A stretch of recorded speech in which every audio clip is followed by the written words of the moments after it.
Thankfully, Marx and Engels abandoned much of their approach to the national question within a short period of time, particularly under the impact of the national struggles in India and Ireland. Although, as late as 1885, Engels was dismissing the Serbs, Bulgarians, Greeks, and other rapacious riffraff. I don't know if you're supposed to laugh, as miserable remnants of what once were nations. Having praised the civilizing benefits of British rule in India in the 1850s, Marx turned into one of the most trenchant and implacable critics of the British Raj. From 1867, he supported the full separation of Ireland from England. Alongside Engels, his later researches revealed the extent to which a less developed and what he had hitherto regarded as an under-civilized nationality could nonetheless have a rich history of its own, something they both discovered in their study of the early societies, laws and literatures of Ireland and Wales. The condition of Ireland, especially in the 18th and 19th centuries, and its impact on the working class in England, impressed upon Marx and Engels the need to overcome national antagonisms between workers on a principled basis. This in turn meant approaching the national question in a precise and correct way. The national aspirations of oppressed peoples should be supported. The grip of reactionary colonialist and imperialist ideas on the working class of oppressor nations had to be combated, both without compromise. In his study of Indian and Irish history and development, Marx also indicated a growing awareness of the connection between colonial and imperialist rule on the one side and general underdevelopment on the other. The retreat of the revolutionary movement in Europe after the defeat of the Paris Commune in 1871 and the possibility of upheavals in the Russian Empire also led Marx and Engels to pay more attention to the prospects of revolution outside Europe, to turn away from the tendencies towards Eurocentrism. Deeper examination of the historical development of non-European societies produced a deeper appreciation of the role that could be played by anti-colonial movements. Marx even revised the French edition of Capital in 1875 to confine his model of primitive accumulation to Western Europe. The spread of imperialism and of national and anti-colonial movements required a clear and agreed formulation on the national question from the advancing socialist movement. Hence the London Congress resolution in 1896 for the full right of self-determination for all nations and for international working class unity against capitalism for socialism.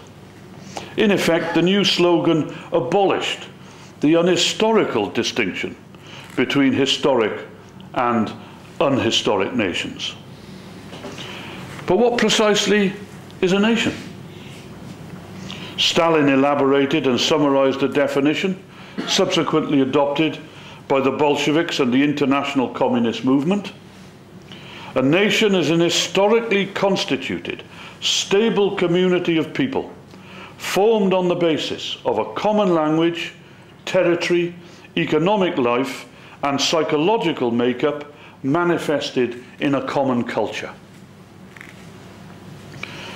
This is still a workable definition, a workable starting point at least, for defining a nation, although it needs to be understood in all its parts and their interconnections, and in its totality, all of which are subject to the constancy of change. But in my view, this definition is itself inadequate and incomplete. As it stands, it draws no distinction between a nation and a nationality. I'm not arguing for resurrecting the theory of non-historic and historic nations, not least because recent history has demonstrated how a nationality can become a nation. But I think there is a qualitative difference between the two. Between, say, the Bretons or the Cornish and the peoples of the Irish or French nations.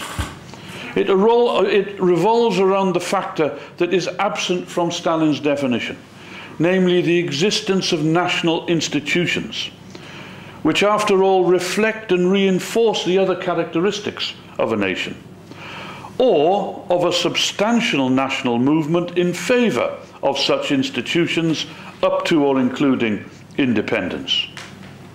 Of course, dialectics teaches us that reinforcing the existence of a national characteristic does not necessarily mean perpetuating it in its current form. It could involve, for example, adding a new or revived common language to an existing one, or replacing one kind of common economic life by another. A nation possesses national institutions or a substantial national movement in addition to the other characteristics delineated by Stalin, whereas a nationality may not.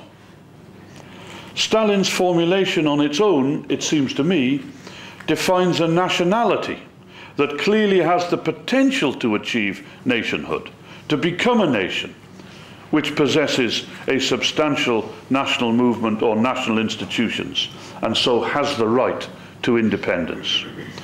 But there are also, I would argue, nationalities that lack or have lost the prerequisites, the basis, the potential to achieve independence. They have some, if not all, of the characteristics of a nation, of Stalin's characteristics of a nation, but these are too few, too incomplete, or too precarious to offer any significant prospect of advancing to nationhood. That might change with a major shift in objective conditions, obviously. But at the risk of causing offence, I would place the Frisian people of the Netherlands and northern Germany, the Lapps of Scandinavia, and the Armenians of Turkey in this category. Then there are distinct groups of people who may share a common ethnic origin, religion, language, territory, or outlook, but who are a minority within a wider nation, or derive from a parent nationality that is constituted elsewhere, perhaps as a nation. Again, no legitimate claim can be made for such a people to have the right of national self-determination, to declare separation from the wider nation, and so cut across the latter's superior right to national unity and independence. In my view, the Ulster Unionist, Loyalist, Protestant community falls within this category. It does not constitute a nation, which is not to say that its distinctive national origins, religious affiliations, on which Lenin developed a more systematic and comprehensive Marxist approach to the national question. Firstly, he insisted upon the absolute right of nations to self-determination, which could only be meaningfully understood to be the right to political separation and an independent political existence. Of course, having the right to do something does not necessarily mean that it is wise to exercise that right in a given set of circumstances. Advocating the right to divorce, as Lenin pointed out, is not the same as urging every married couple to get divorced. Whether communists support national independence in any particular case should, he said, be assessed from the standpoint of revolutionary progress. Will separation advance the political class struggle nationally and internationally? If not, revolutionaries should oppose the demand while upholding the right of the nation concerned to achieve it without undue obstruction, should its people so wish. Secondly, in his polemical battles against those who opposed or relegated the right to national self-determination, Lenin broadened the communist and working class movement's approach to the national question. His policy embraced nationalities and national minorities, as well as established nations. Thus, for instance, where a nationality forms a territorial majority, it should exercise administrative autonomy, which today we might call devolution, but with no automatic right to full independence. All nationalities and national minorities, as well as nations, in a multinational state, must have the right to use their own native language, receive education in it, and learn their own history at school. There should be no privileges or special status for any nation, nationality, or language in such a multinational state. Thirdly, nations should, as a matter of course, exercise a degree of political and administrative autonomy together with the right to secede, as Finland did from Soviet Russia in 1918.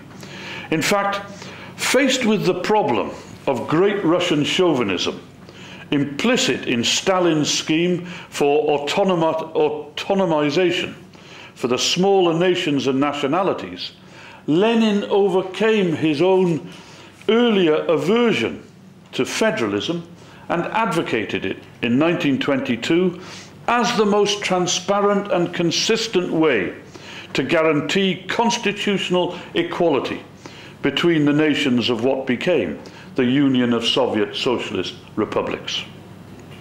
Fourth, in the more developed capitalist countries at least, Lenin treated the national question as being, in essence, a matter of democratic rights and democracy. He urged the working class to lead the fight for national rights, as it should on all democratic questions, thereby educating itself, winning allies, and equipping itself more comprehensively to lead the struggle for socialist revolution. He did not believe that national rights or the fight for them should be postponed to the other side of socialist revolution, any more than should be the struggle for other democratic rights and liberties. His derision for such an approach is summed up by his reference to it as imperialist economism, a caricature of Marxism. Fifth, Lenin quickly grasped the importance of supporting national revolutionary movements in the colonies to combat super-exploitation and underdevelopment in the colony, and to combat great nation chauvinism among the workers of the colonizing nation. He had much else to say of interest and value on the national question. He emphasized the need to analyze the class composition of nations, nationalism, and so-called national cultures. He argued for communists and workers to be united organizationally within a multinational state. He drew a clear distinction between the nationalism of an oppressor country and that of the oppressed, declaring the former to be far more reactionary and dangerous.